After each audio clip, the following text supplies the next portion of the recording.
ঘড়ির কাঁটায় আর কয়েক মিনিট এদিক ওদিক হলেই অতি আপন ক্লাসরুমটাই হতো এক সলিল সমাজ। হয়তো আজ এই মেঝেতে পড়ে থাকতো সারি সারি নিষ্পাপ প্রাণ। রাষ্ট্র জানাতো আনুষ্ঠানিক শোক, টিভি স্ক্রিনের নিচে লাল অক্ষরে ব্রেকিং নিউজ, আর পত্রিকার পাতায় ফলাও করে ছাপা হতো নিভে যাওয়া স্বপ্নের খবর। একটি স্কুল মানে একটি স্বপ্নের কারখানা, কিন্তু রাজধানীর বড়কাও সরকারি প্রাথমিক বিদ্যালয়ের এই ক্লাসরুমটি যেন এক মূর্ত বিভীষিকা। দুদিন আগেও যেখানে শিশুদের কলতানে মুখরিত ছিল চারপাশ, আজ সেখানে শুধুই বুক কাঁপানো থমথমে নীরবতা। তফাৎটা গড়ে দিয়েছিল মাত্র কয়েক মিনিট। রাজধানীর একেবারে নিকটে পূর্বাঞ্চলে বড়কাও উচ্চ বিদ্যালয় প্রাথমিক বিদ্যালয়ের ছাদ খসে এই যে মস্ত বড় বড় যেই পলেস্তারগুলো দেখছেন এগুলি খসে পড়েছে। এইরকম একটি পলেস্তারা খসে পড়ার পরে কতজন শিশুর মৃত্যু হতে পারে, আর কতজন শিশুর মৃত্যু হলেই বা রাষ্ট্রের শুভবুদ্ধির উদয় হবে। এরকম এক একটি চাকায় একটি শিশু মাথার উপরে পড়লে একটি শিশু বেঁচে থাকার কথা নয়।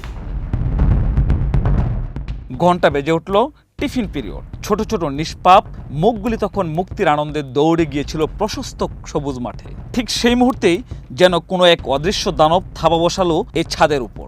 ঝড় করে খসে পড়ল ভারী পলেস্তরা।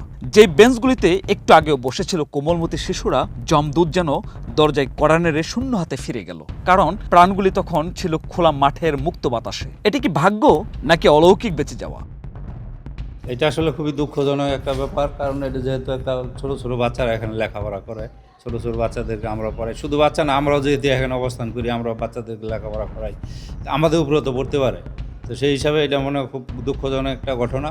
তো আমরা এই বিল্ডিংটাতে জড়ার জন্য এই মর্মে আমরা একটা রিপোর্ট করেছি আমাদের শিক্ষা অফিসে। তো পরবর্তী সময় এটা কী হয় মানে এটা পরে বলা যাবে। একটা কারণ আছে, কারণ হলো এটার উপরে যে ছাদ, এই ছাদটা আমি পরে রিপিট আবার জলছাদ দেওয়াইছি, যার কারণে এটা আবার নতুন করে প্লাস্টারও করাইছি, আমি নিজে রং করাইছি, যার কারণে এটা বাইরে থেকে দেখে বোঝা যায়। বাহির থেকে দেখলে মনে হয় এক সাজানো স্বর্গ, বিশাল মাঠ, নির্মল হাওয়া। কিন্তু এই চাকচিক্যের আড়ালেই লুকিয়েছিল এক কঙ্কালসার সত্য। আস্তরণের নিচে ঘুণে দৌড়া এই ছাদ যে কোনো সময় কেড়ে নিতে পারত অসংখ্য মায়ের বুক। আমরা কি তবে প্রতিবার কোনো অঘটনের অপেক্ষায় থাকি? কেন এই সুন্দর অবকাঠামোর আড়ালে মৃত্যুর এমন সুনিপুণ আয়োজন? জেনে শুনে এই নিষ্পাপ শিশুগুলিকে কেন বসিয়ে রাখা হয়েছিল এক জীবন্ত টাইম বোমার উপর? বিদ্যালয়ের এই ভবনটি দেখে বোঝার উপায়ই নেই যে ভিতরে এর জরাজীর্ণ অবস্থা, কিংবা এর ছাদ খসে পড়তে পারে, এটি কিন্তু দেখে ভাবার উপায়ই নেই, কেউ কল্পনাও করতে পারবে না। এখন আর কেউ আসতে চায় না এই চত্বরে।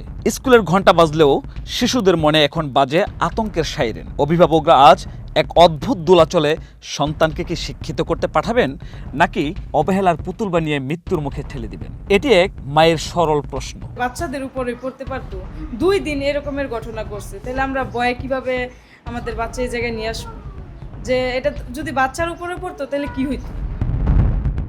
ভবন আছে কিন্তু ভরসা নেই, মাঠ আছে কিন্তু খেলার সাহস নেই। রাজধানীর পূর্বাঞ্চলের বড়কাও সরকারি প্রাথমিক বিদ্যালয়ের এই ভেঙে পড়া ছাদ কেবল কংক্রিটের টুকরো নয়, বরং আমাদের শিক্ষা ব্যবস্থার তদারকি আর জবাবদিহিতার অভাবের আঙ্গুল দিয়ে দেখিয়ে দিচ্ছে।